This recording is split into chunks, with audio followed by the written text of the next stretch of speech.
ए शेख भाई आई हमरा बोले नंबर दे बोला कि कितना मोट रहरिया रही तो के बास न होई, कितना मोट रहरिया रही तो के बास न होई। रे पगली तू हट तो सैलिया कावे दे, हम वाला बर्दाश्त न होई।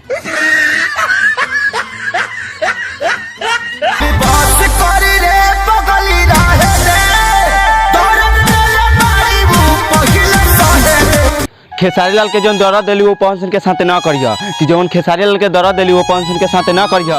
जेने में मुंह मारवात है ना वो बंद करना तो जइया हम वाली जाई ना तो या बर्दाश्त न करबू।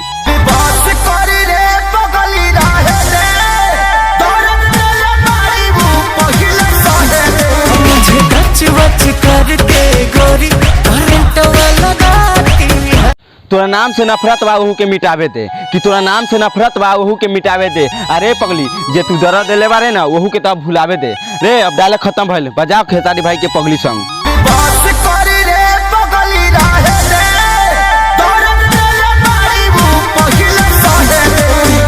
तो हेलो दोस्तों, यह वीडियो कैसा लगा? अगर वीडियो अच्छा लगल होगा तो लाइक और कमेंट कीजिए। अगर धांसू वीडियो देखना है तो चैनल को सब्सक्राइब कीजिए और शेयर कीजिए। और फिर मिलते हैं नेक्स्ट वीडियो के साथ। तो चलिए बाय।